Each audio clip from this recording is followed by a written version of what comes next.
Ano passado, a primeira temporada de The Umbrella Academy chegou surpreendendo e sendo uma das melhores séries de 2019. E agora, um ano e pouco depois, a gente tem a segunda temporada, que evolui os seus personagens e os seus conflitos. É sobre isso que eu vou comentar no vídeo de hoje, com spoilers.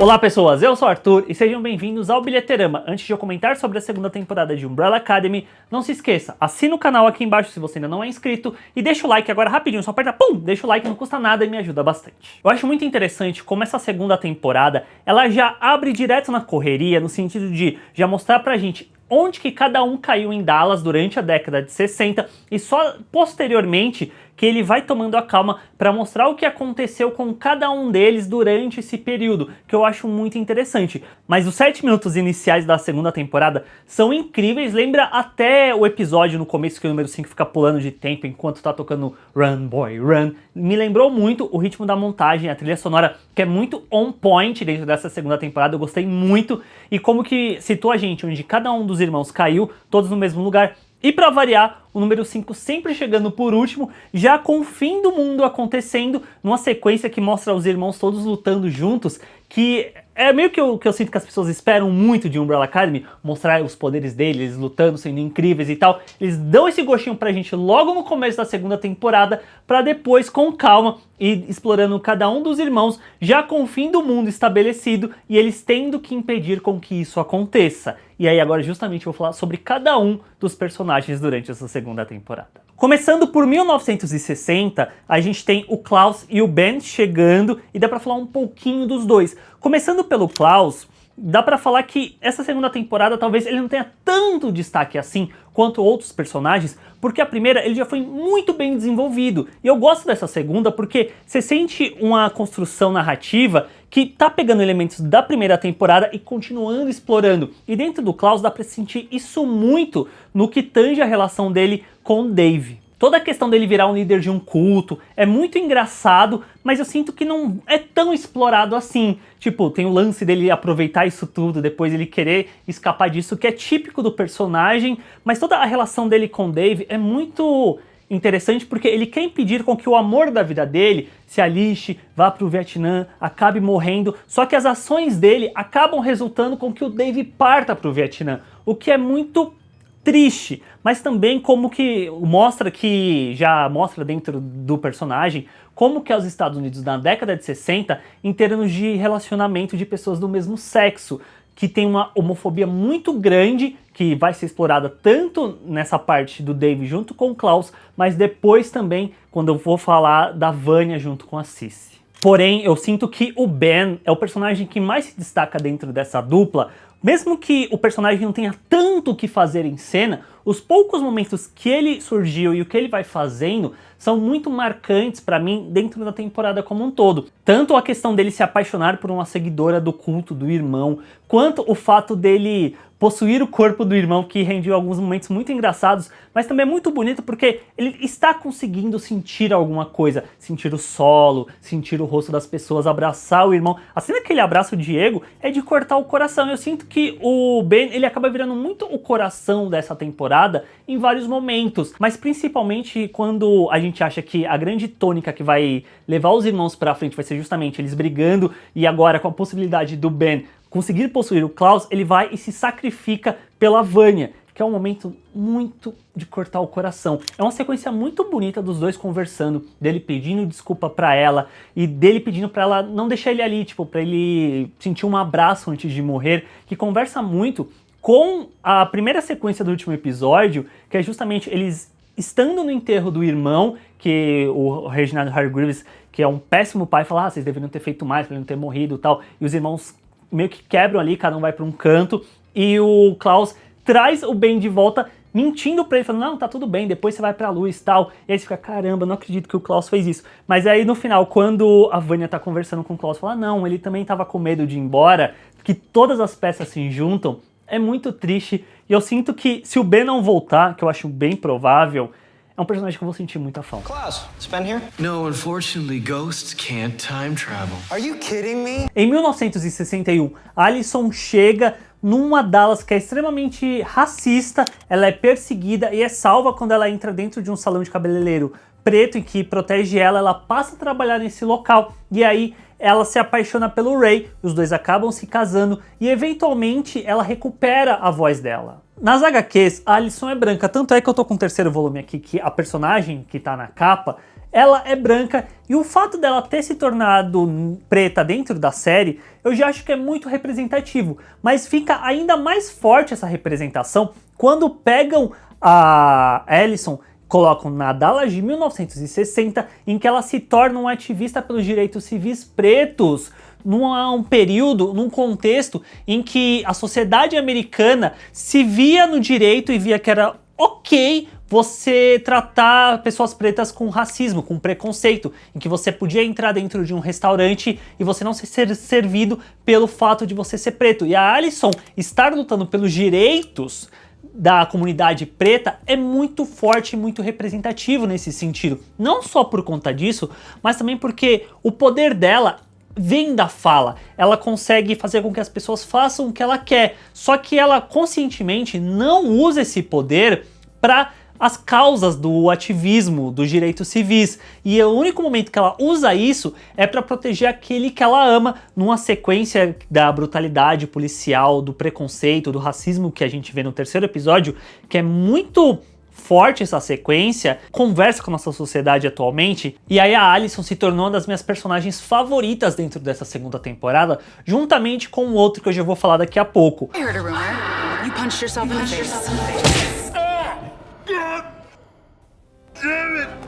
Falando do Luther, que chega em 1962, talvez ele seja o que não tem tanto o que falar, porque ele chega, ele vira o capanga daquele mafioso, faz as lutas ilegais, mas meio que é isso. Eu acho que a coisa legal dele, em comparação com a primeira que tem uma evolução, é como ele passa a se relacionar melhor com os irmãos, tanto com o número 5, quanto com o Diego, quanto com a própria Vânia, que você sente que ele começa a ter uns diálogos mais interessantes com os irmãos, de aceitar os irmãos como são, que eu acho muito bacana. No começo que ele vai até a Vânia, que parece que ele tá com a arma e vai matar ela, eu falei, ih, o Luther não evoluiu nada, mas você sente uma evolução do personagem que é muito legal, mas de forma geral, o Luther, ele meio que virou um patetão dentro dessa temporada, ele meio que vira um alívio cômico que funciona, mas poderia ser algo mais explorado no personagem, de como ele se relaciona com os outros irmãos quando esses irmãos aparecem. E aí em 1963, que é quando chega o restante dos irmãos, tem o Diego, que se tornou o meu personagem favorito nessa segunda temporada,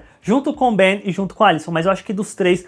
o Diego é o que mais tem um desenvolvimento muito legal, porque ele chega, ele já se depara com o lance do JFK, o presidente dos Estados Unidos que foi assassinado e tal, ele toma pra si que ele precisa salvar o presidente dos Estados Unidos, ele é jogado num manicômio, num hospital psiquiátrico, e eu sinto que o Diego é o mais desenvolvido durante essa temporada pelo fato de que a história dele, a trama dele, tá muito ligada com os acontecimentos gerais da temporada, tanto o que envolve a gestora junto com a Lila e também o pai dele, o assassinato do JFK, do John Kennedy, que tá tudo ligado. Então tem bastante do Diego nessa temporada e eu achei muito bacana, o ator manda muito bem, ele tá bem carismático nessa temporada, ele tá bem charmoso inclusive também, e eu gosto muito do Diego porque envolve muito a questão desse complexo de herói que ele tem, que todo mundo martela o tempo todo, que no final tem todo um senso de conclusão de narrativa, porque ele consegue de fato se tornar o herói dessa história, de salvar a Lila, de juntar a família, que eu acho muito bacana, mas também o fato,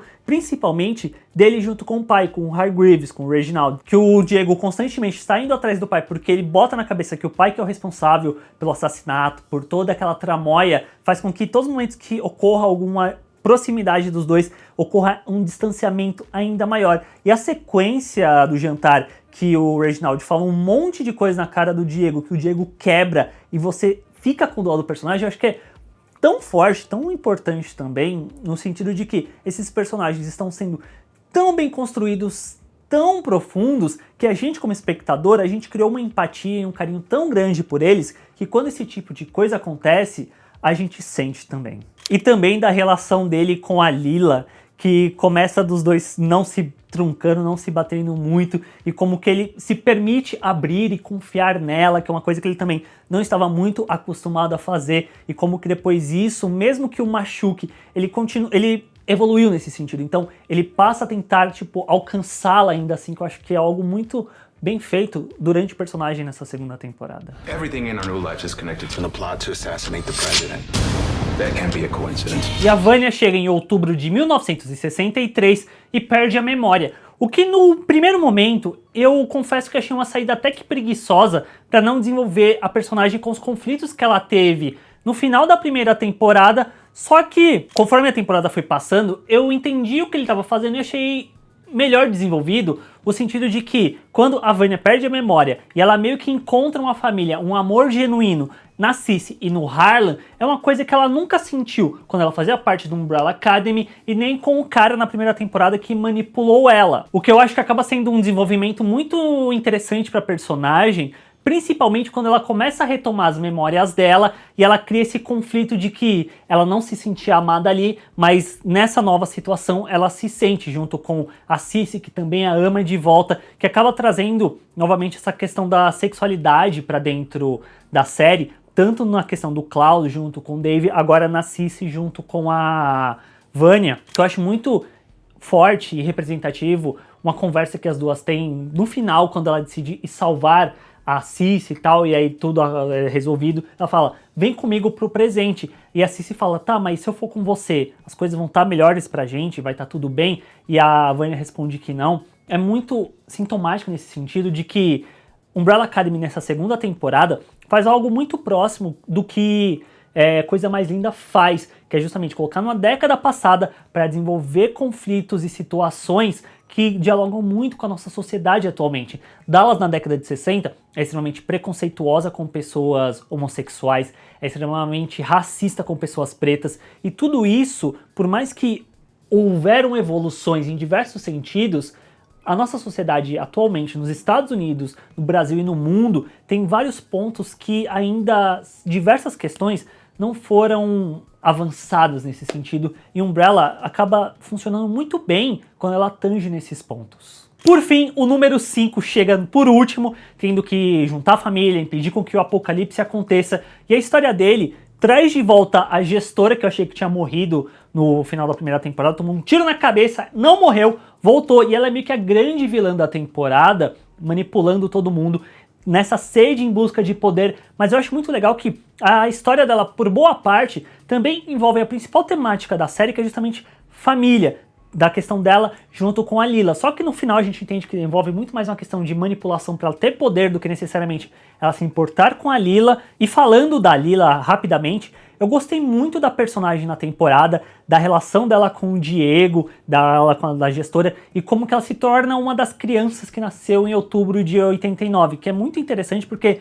joga uma luz em torno de, tá, nasceram 43 crianças, a gente tá vendo essas, cadê as outras? Que é uma coisa que eu vou falar muito mais no vídeo de teorias da terceira temporada, que eu vou deixar no cardzinho aqui quando sair. Você clica, assiste lá que vai ficar muito da hora, que eu vou comentar lá. Tanto a questão da Lila eu acho que é bem colocada e bem resolvida, fica o gancho pro final. E o Harlan também é um outro gancho que eu vou comentar num vídeo com teorias, mas falando dos suecos, que é o trio de assassinos da comissão, que é mandada pro passado para matar a Umbrella Academy, eu sinto que eles são muito mais do que a Razor e o Chacha é na HQ, do que necessariamente o Razor e a Chacha na série, porque na série, principalmente o Razor, eles são bem desenvolvidos, eles têm um papel forte na primeira temporada. Nessa segunda, o trio de suecos, eles são meio patetões também na maior parte do tempo, eles estão lá caçando, eles deveriam ser implacáveis, só que no final das contas todo mundo consegue manipular eles, e eu sinto que o único propósito grande na temporada é justamente criar todo esse arco construindo para que no final um deles acabe por matar a gestora, que provavelmente morreu de vez, ou sendo quadrinhos também, vai que ela encontra um jeito de voltar depois, o que não seria improvável, mas eu espero que não aconteça, porque eu sinto que de forma geral essa segunda temporada ela conversa muito com a primeira, são temas narrativos que foram construídos lá, que são trazidos para essa segunda temporada, que continuam a ser explorados, continuam a ser aprofundados, e no final, como tudo consegue se encaixar muito bem para entregar uma temporada que fecha esse primeiro arco narrativo, que fala muito sobre família, sobre essa disfuncionalidade dentro dessa família, em que as pessoas têm seus próprios problemas, ao mesmo tempo que têm problemas com os outros membros da família, e no final encontram um lugar em comum em que eles estão passando a se aceitar melhor. E eu sinto que a cena em que a Vanya vai ajudar a Cici no final da temporada, e que todo mundo entra no carro para ajudar porque é família, é muito importante e sintomático nesse sentido. E aí, agora sim, o que é que vem na terceira temporada, eu fico ainda mais ansioso. E no final, além de eu já gostar muito do Klaus, essa segunda temporada me fez gostar muito do Ben, da Alison e do Diego. Pra vocês, qual é o personagem favorito nessa segunda temporada? Deixa aqui embaixo nos comentários. Não se esqueça de se inscrever no canal clicando na bolinha aqui do ladinho para não perder nenhum dos próximos vídeos. Deixa aquele legal aqui embaixo, que isso vai me ajudar bastante. Deixa o like, não custa nada, só apertar lá e ativa o sininho para receber todas as notificações sempre que sair um vídeo novo. Beleza, gente? Até o próximo vídeo então. Tchau!